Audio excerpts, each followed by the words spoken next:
Good afternoon, everyone, and welcome again to Compliance Pitfalls and Strategies for Success. We are excited to have everyone here with us. My name is Alicia Brody, and I am an Assistant Grants Compliance Officer in the Office of Policy for Extramural Research Administration at NIH, and I will be the moderator and one of the presenters for this session. I am joined today by my colleague and co-presenter, Brian Stotts-Hurst, who will start us off today. Brian? Hey, thanks, Alicia. Hi, everyone. Glad to be here. So what exactly is compliance? Well, compliance, there can be many definitions, but basically it comes down to doing the right thing. Compliance is the effective management of public funds to maximize research outcomes and the avoidance of fraud, institutional mismanagement, and poor management of federal funds. And so what are recipients' responsibilities and what do recipients do to ensure compliance? Well, recipients have the responsibility to safeguard all assets, ensure that funds are spent in accordance with their authorized purpose, and develop and implement systems to ensure proper adherence to the terms and conditions of each notice of award. This includes financial management systems, procurement systems, payroll distribution, monitoring activities, and it all sums up to adherence to the terms and conditions of the award. To fulfill the compliance requirements of a federal award, recipients must have institutional policies in place that ensure proper stewardship of funds and monitoring of programs. For example, institutions must have written policies and procedures for financial management systems. These policies and procedures should be well communicated and understood by those that need to follow them, and should be available and easily accessible to those individuals who need to follow and refer to them. All of the things that we are going to talk about are found in 2 CFR 200, but now we're going to discuss the specific compliance requirements that are outlined in this regulation. First, the administrative requirements. We want to bring your attention to subpart C and D of 2 CFR 200. These outline the pre and post-award requirements for all federal grant awards. Some examples of post-award requirements that you may have heard of include property standards, procurement standards, subrecipient monitoring and management, record retention, closeout, collection, and amounts due. And you can review all of that information by reading the regulation linked within this presentation. And there are also the cost principles. These are found in 2 CFR 200 subpart E. These are general provisions that apply to all organizations, including institutes of higher education, state and local governments, Indian tribes, and nonprofit organizations. Appendix 8 specifically lists nonprofit organizations that are exempted from subpart E, and hospitals would refer to Appendix 9, which will link you to a different part of the CFR that discusses cost principles for hospitals. And now I'm going to turn it back over to Alicia, who's going to get into our audit requirements. Thanks, Brian. Listed here on the slide are the different regulations where the audit requirements for the different institutions are at. Please note that foreign organizations will follow the same audit requirements as for-profit organizations.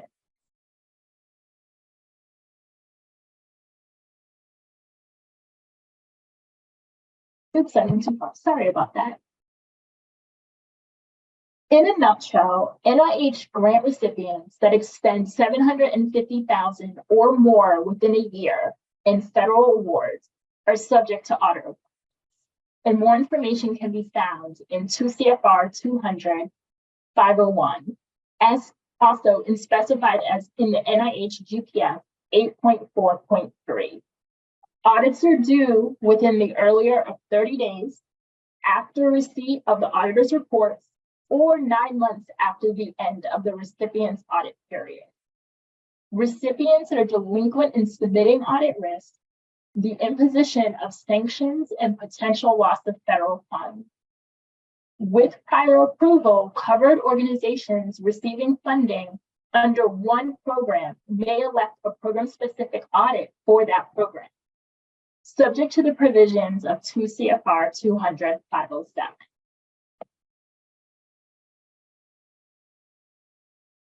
And just for your reference, we have included a summary of the audit requirements by recipient type. This summary also provides information on where to submit audit reports. And this is a summary of the federal requirements that we just covered.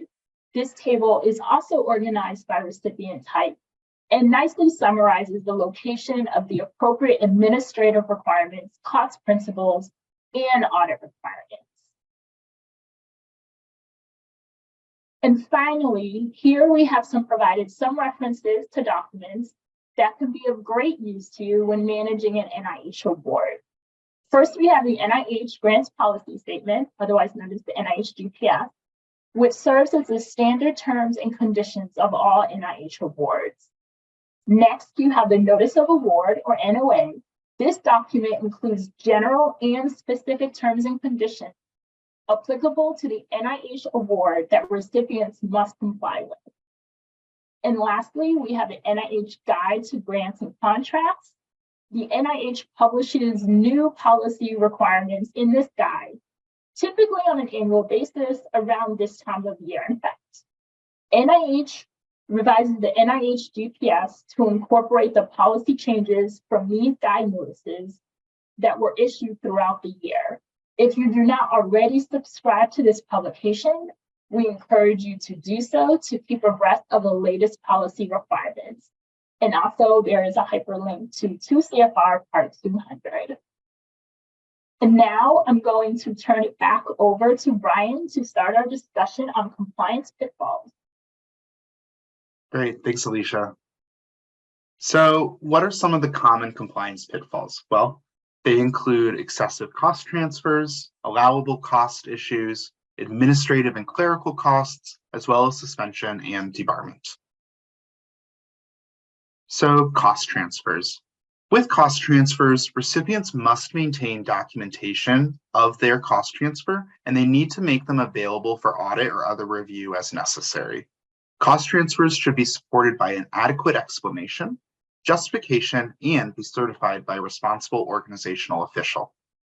Transfers of costs from one project to another or from one competitive segment to the next solely to cover cost overruns are not allowable.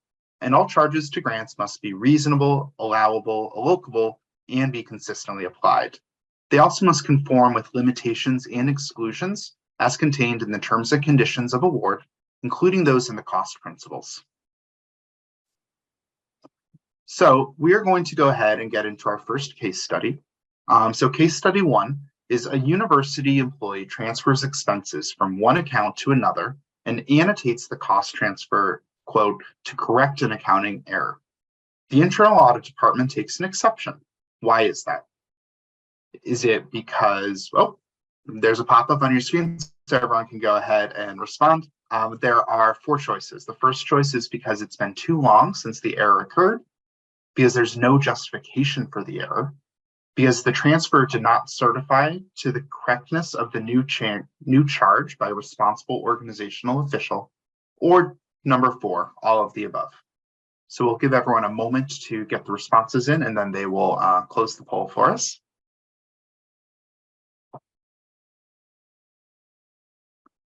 All right, so it looks like people did a good job. All of the above is the correct answer to case study number 1. Thank you. So let's move ahead and I'm sorry, let me explain a little bit more about the response. I apologize. Cost transfers do need to be completed within 90 days of when the error was discovered. And then with the cost transfer, recipients must retain documentation of the cost transfer and make them available for audit or for other review. The cost transfers should be supported by an adequate explanation, justification, and be certified by a responsible official. And now I'm going to turn it back over to Alicia to discuss allowable costs. Thanks, Brian.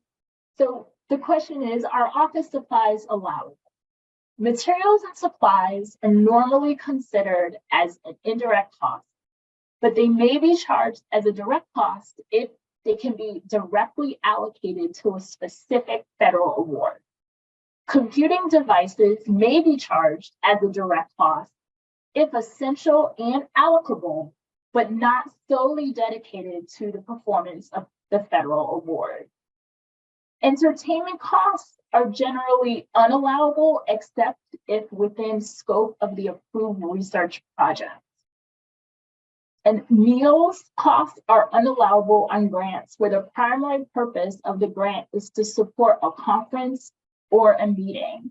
And additional information on these costs can be found in the NIH GPS in the chapter 7.9.1, which has a list of selected items of cost. Now, we're going to speak a little bit more about meals.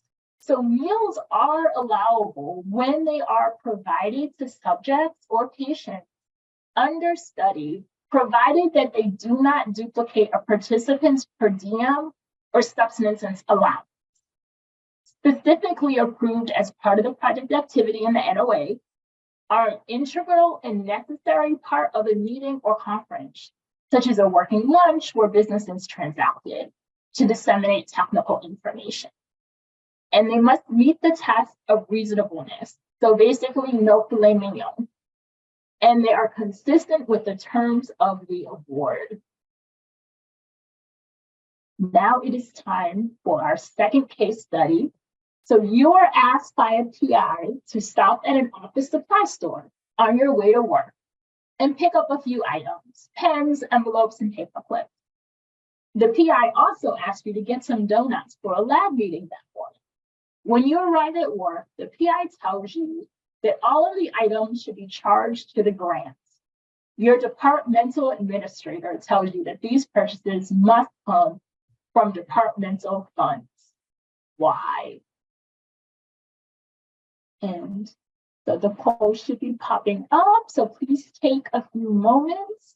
And the options that we have are because the costs do not apply directly to the grant, because the meals are never allowed to be charged to a grant, because donuts are always overhead costs. And number 4, finally, because this project couldn't be done without more pens. So give everyone a couple of minutes to respond. Looks like we might have had the wrong poll questions pop up, Alicia. Oh, okay. Well, I will go ahead and I'll say to share with the attendees, the answer to this case study is number 1. Just as a reminder, F&A costs are necessary costs incurred by a recipient for a common or joint purpose, benefiting more than one cost objective. Examples of F&A costs include research facilities, utilities, administrative salaries, and general office expenses, which are normally treated as F&A costs, since it would be difficult or impossible to allocate such a cost to each individual project. And more information can be found in chapter 7.3 of the NIH GPS.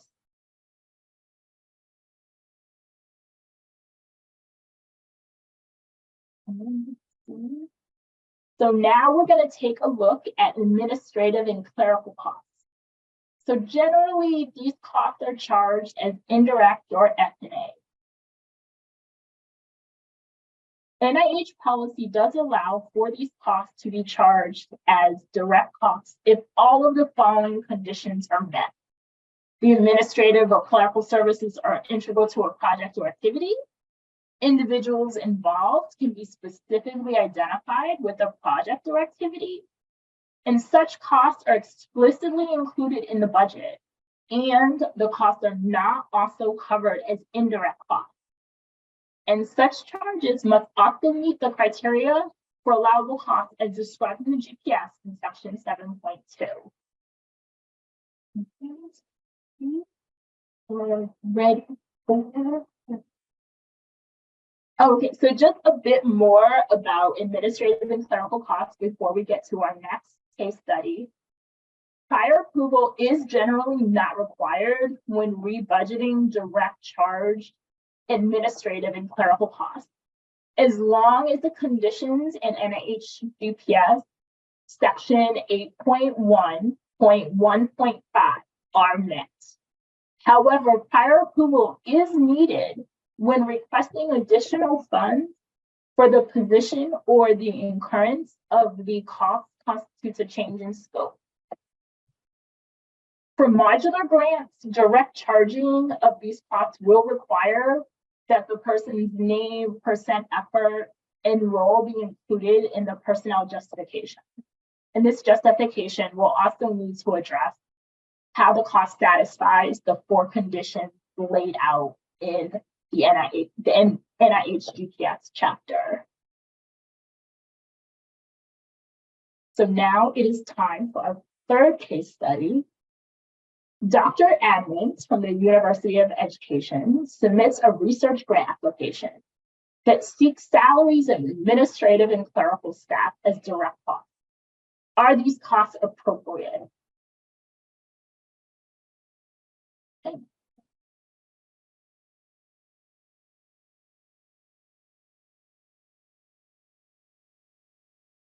so our options for this case study are yes, clerical staff are needed for all projects. Yes, if the project didn't have clerical staff, nothing would get done. Number 3, yes, charges to get the work done are allowable to the grant. And no, these are generally indirect costs.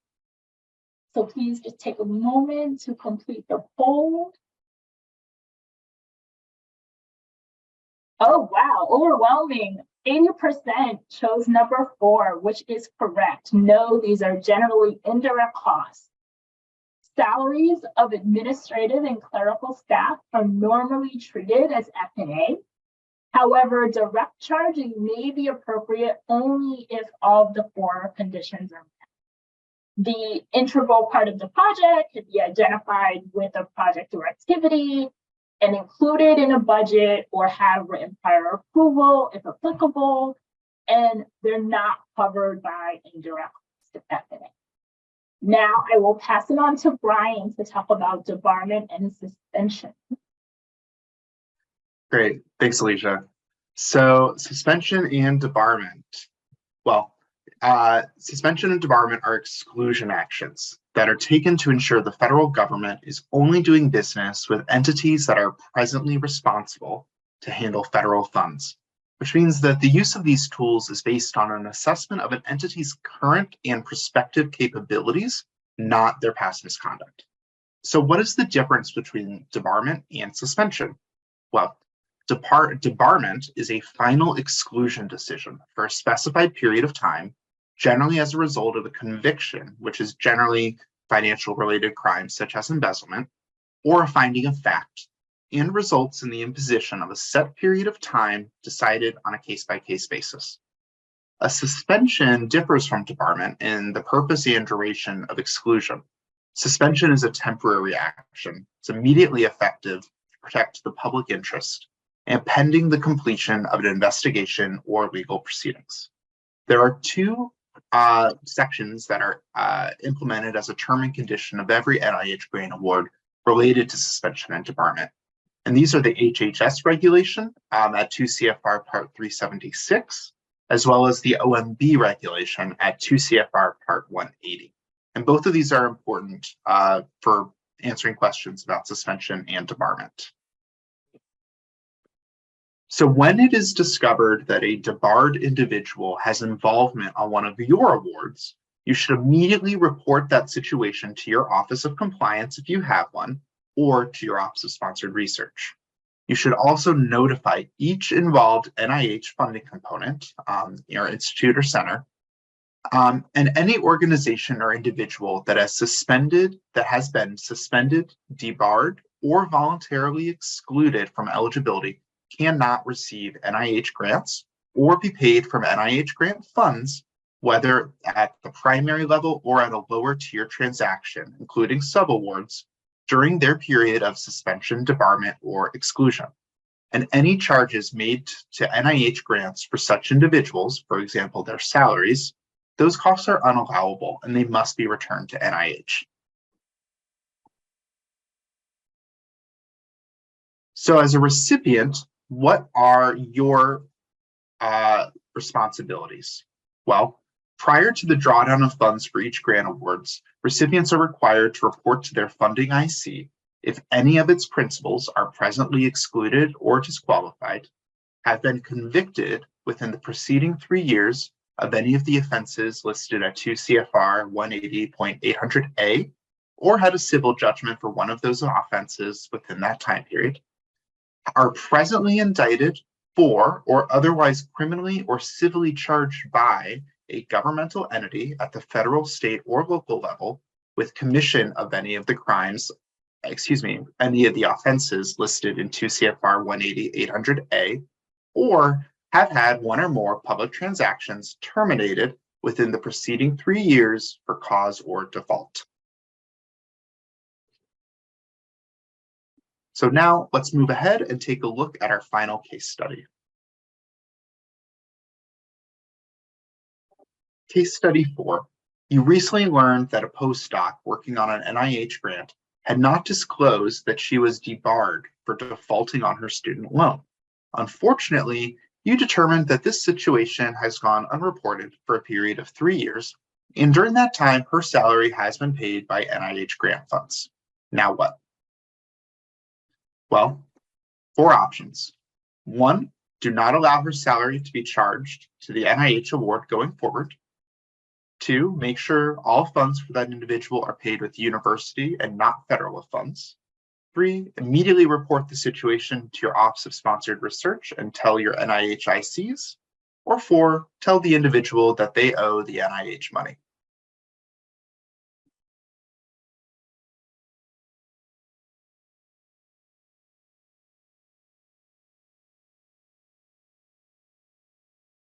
Great job. 92% of you said to immediately report the situation to your Office of Sponsored Research. Please remember, as a grantee, your responsibility is to immediately report these situations to your Office of Compliance or Office of Sponsored Research. You should also notify each involved NIH funding component. And while checking SAM is not a requirement, all NIH grantees must have a system in place to determine whether the institution or any of its principals is excluded or disqualified for participating prior to the drawdown of funds on a grant award. Grant recipients may decide the method and frequency by which they determine whether it or any of its principals is excluded or disqualified from participating in a covered transaction prior to entering into that covered transaction. And this comes from the NIH Grants Policy Statement, section 4.1.6. I know I referenced SAM, and if you're not familiar with it, sam.gov is the site that hosts the Excluded Parties List service. And so that's where you can go to search names and organizations to determine who is on the Excluded Parties List. Now I'll turn it back to Alicia to close us out. Thank you, Brian. Now that concludes the formal part of the presentation. So now we're going to look at some questions that you all have submitted in the Q&A. Let's take a look here. Let's see. Alicia, I have an interesting one for you. Sure. Going back to one of the earlier examples. So this person asks on the donuts example, if the lab meeting was specific to an NIH grant, would the donuts be allowable?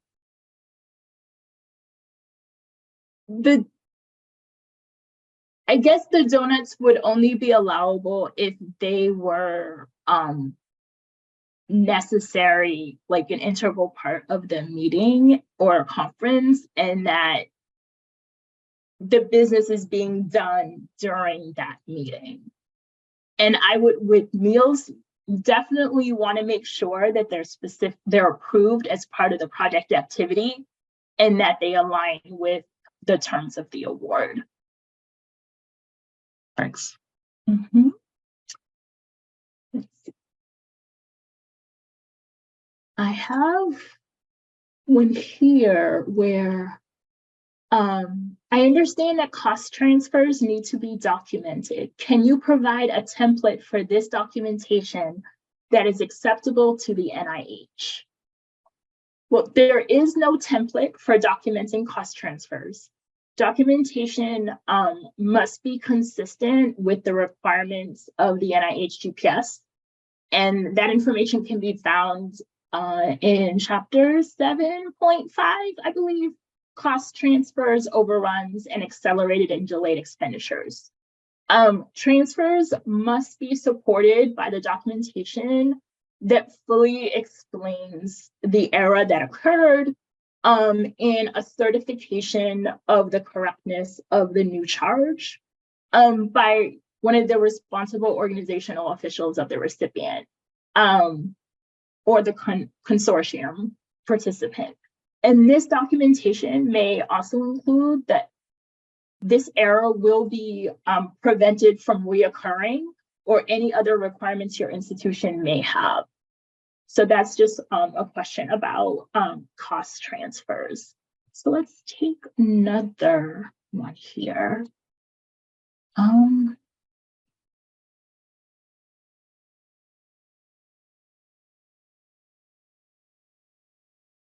Alicia, I have an interesting one that I see as 7 upvotes. This person asks, if admin, clerical, or other CAS items are in the original budget and NIH awards it, are these considered approved by the sponsor as required? Yes, however, I will say that if anything is issued in error and the recipient becomes aware of the error, they should notify their GMO listed in the NOA as soon as possible. So, because then if in fact it's always better to double check to confirm that it's correct and then document that as part of your record. But the NOA is the official document that says the award has been made and what's been approved therein. Great, thank you. And I have another one here, it looks like. There's a question regarding effort requirements of key personnel. The grants policy statement says that a reduction of effort by 25% or more applies to key personnel. If someone is listed as key personnel in the application, but the NOA does not specifically name them, are they still subject to the 25% rule? Well, the requirement to obtain NIH prior approval for a change in status pertains only to the PD or PI and those senior key personnel that are named in the NOA, regardless of whether the applicant organization, the recipient, designates others as key personnel for its own purposes. And more information can be found on this also in the NIH GPS. And just, I guess, in addition, institutions can designate additional staff as key in an application, but individuals not named in the NOA are not considered key to this requirement and subject to this requirement. So I hope that's helpful. So take a look. There was one question about suspension and debarment and how it applies to consultants and vendors. For that individual, I'd recommend you review 2 CFR 180, 215, which goes into helping understand what type of procurements are and are not covered by the suspension and debarment regulations. In general, I've always taken the tack that it's usually wise to confirm a suspension and debarment on any sort of transaction. But when you get into the regulation, you have to understand if the transaction itself is covered by the regulation. And then if so, that'll help inform whether the procurement or non-procurement transaction, whether you're going to need to do that review of suspension and debarment before engaging in that transaction. Brian, I actually saw another question about debarment. Okay. And it's asking who is responsible for verifying whether a postdoc or anyone else was debarred. Well, if the postdoc is on the award, I suppose it would be the responsibility of the prime grant recipient, so likely the university, to do that. And then it would really depend on the institution you're at and their policies and procedures to inform what the process is and the responsibility. Often with compliance is everyone's responsibility. And so, even if you aren't the administrator, many individuals, it's valuable to understand what the process is and understand it so that you know where your responsibilities are as well as your colleagues, and you can all work together to ensure a compliant organization.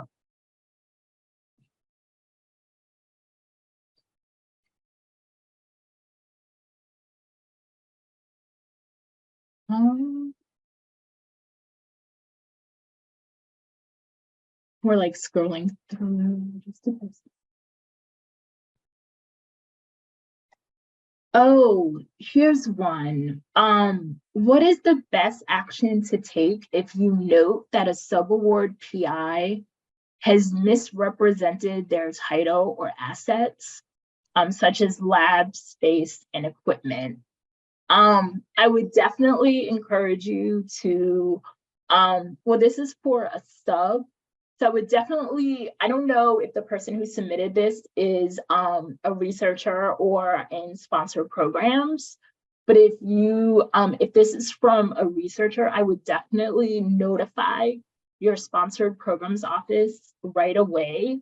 And I would encourage them to, look into that and then reach out to the GMO that's listed in the NOA for additional, any guidance. But I would definitely, if you are the researcher, notify your sponsored programs office right away.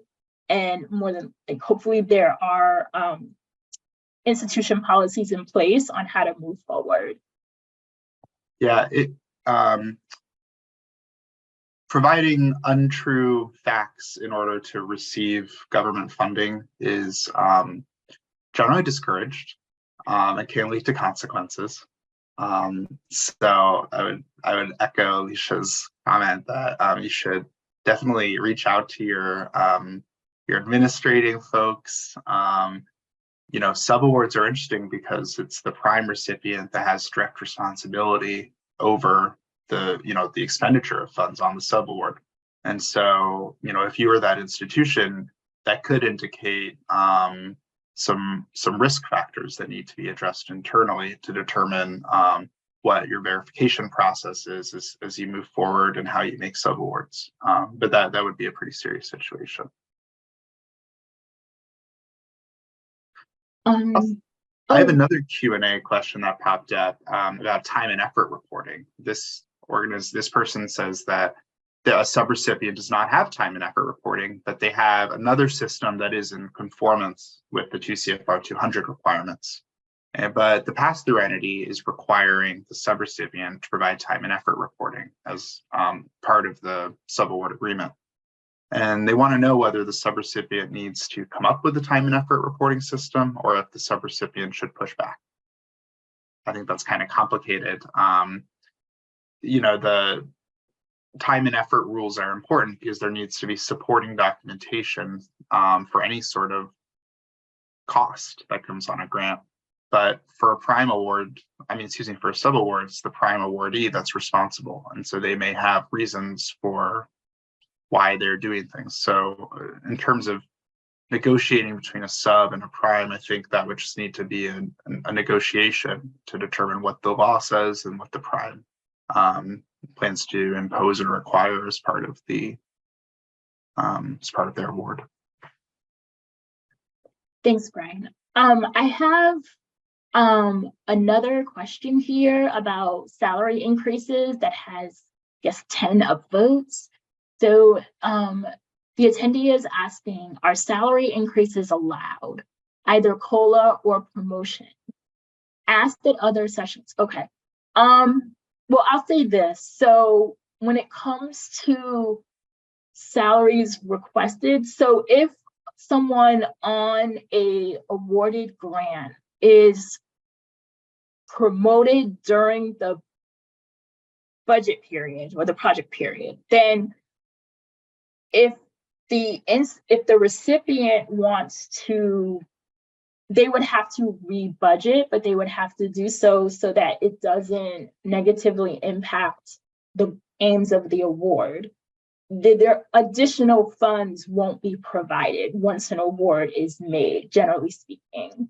So if someone is promoted from, I don't know, an assistant professor position to a full professor position and their salary increases, but the award has already been issued, then there won't be additional funds made available for that person.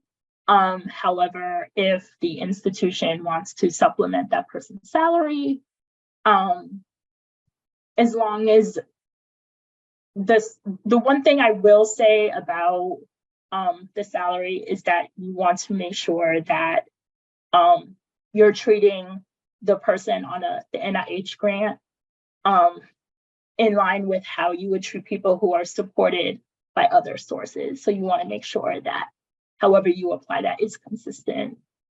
I hope that helps. But once an award is made, additional funds are typically not provided. Additional funds are typically not provided. Let's see. So it looks like we are 5 minutes out. So let's take just another question and then set up for closing out the session.